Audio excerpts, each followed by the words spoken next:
This is as brutal as it gets. Ellen's fall from the talk show grace was a sight to see. Once adored as the be kind woman, her carefully crafted image completely crumbled and people saw the real her. On the Megyn Kelly show, Rob Schneider did not hold back and Megyn went all in, tearing apart Ellen's hypocrisy and exposing her desperate comeback attempts. Rob even had a personal message just for her, and today, we're going to cover it all. As always, make sure to subscribe and hit the notification bell for more videos just like this. She was said to be a nasty biatch, and that's Ellen DeGeneres. Yeah. So her show got canceled after she had this testy exchange with Dakota Johnson, where something happened where Dakota said, I had this birthday party, and Ellen said, well, why didn't you invite me? You didn't invite me. And she said, no, I did invite you, Ellen. That's not what happened. And Ellen had blown her off and then tried to play the victim on the set with her. Anyway, it led to article after article of people being like, Ellen's a bitch. Ellen is a nasty person.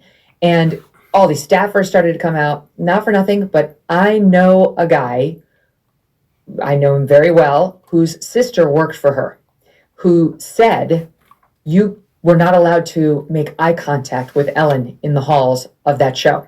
If you saw her, this is not a nice person. It all started with a single tweet. A user asked his followers to share the craziest stories they'd heard about Ellen being rude, and what followed was pure chaos. It was like watching thousands of people piece together a giant puzzle of bad behavior. One user replied with, quote, I worked at Real Food Daily, served her and Portia at brunch. She wrote a letter to the owner and complained about my chipped nail polish. Not that it was on her plate, but just that it was on my hand. I had worked till the closing night before, and it was just the next morning. Almost got me fired. She even went on Inside Edition to talk about it, and another one added, quote, an old friend worked on her lot and smiled and said good afternoon to her one day, and she became unhinged. Who do you think you are? You don't look at me, yada yada. She said Portia was with her and seemed embarrassed and tried to calm her down. Countless stories like these surfaced, leading to expose articles, and eventually Ellen's show was canceled. But last April, she announced a comeback with a Netflix special, and Megyn wasn't about to let that slide. She's got a Netflix special. That's the right response. Yeah. She's got a Netflix special. And here's the capper. On the promo, and apparently there's now articles out about from people who have seen the preview, she plays the victim. And she says, poor me. And she actually has the nerve to say that she was run out of Hollywood. This person with $100 million in her pocket. $450 million, according to Forbes. That's a low estimate.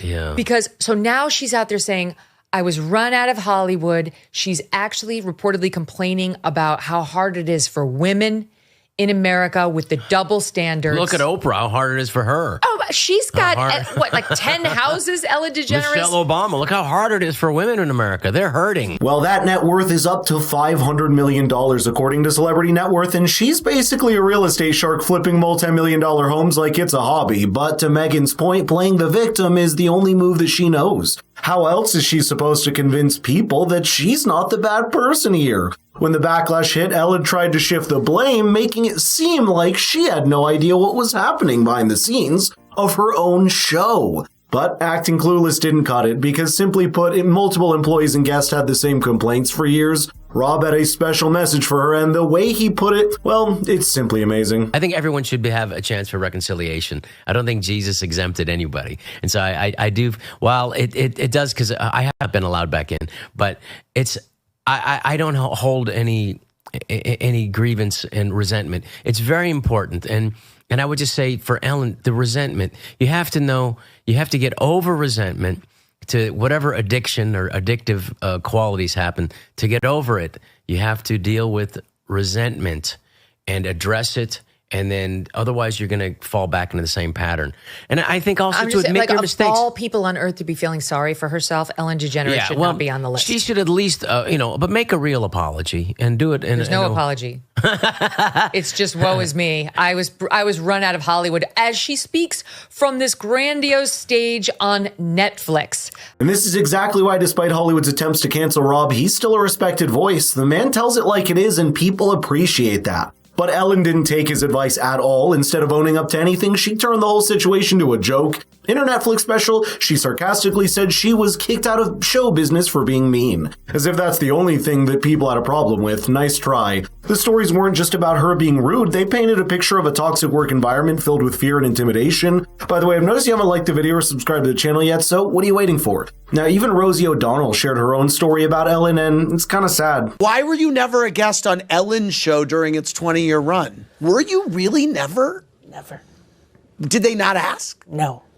Really? No, like we had a little bit of a weird thing, and after my show went off the air and hers was coming on the air, Larry King was on with Ellen, and he said, "Whatever happened to Rosie O'Donnell? Her show went down the tubes. She came out as a lesbian and disappeared." And Ellen said, and I'm quoting, "I don't know, Rosie. We're not friends." And I was in bed with Kelly, and I went, did I just hear that? Or was that like a hallucination auditory voice in my... No, and that's what happened. And it hurt my feelings like a baby, and I never really got over it. And so... But they also never asked you to come on. Well, no, they asked me once at the end, towards the end. I was going to go on for Smilf, but I wanted to bring someone with me because I thought it might be a little less awkward. Right. And they didn't want to do that. Love her or hate her, you have to admit that what Rosie described here is seriously messed up. But are we really surprised? This is the Hollywood that we're talking about. I mean, this is Hollywood we're talking about. A place filled with self-serving narcissist individuals who will do whatever it takes to get ahead. And it's always been that way. That's the industry, and the industry rewards those people who play the game. No matter how shady their actions are. People step on others, fake friendships, and they pretend to be someone they're not, all for the sake of fame and power. During Megyn's show, they played the promo for Ellen's special, and Rob's reaction to it was priceless. That's Yeah, disingenuous. disgenerous.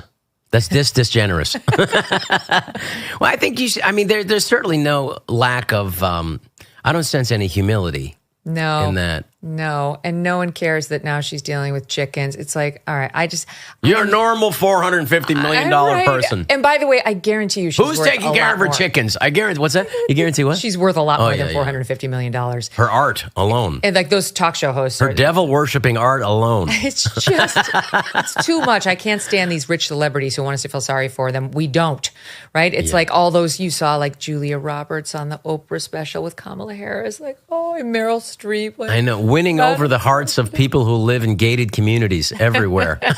And that's what it all boils down to. Humility was never a part of her character. If she had come out, made a sincere apology, and actually followed through with actions that showed real change, well, we'd be having a completely different conversation right now. But no, that never happened. Instead, she brushed everything off, acted like the victim, and continued to look down on the people who once supported her and made her who she was.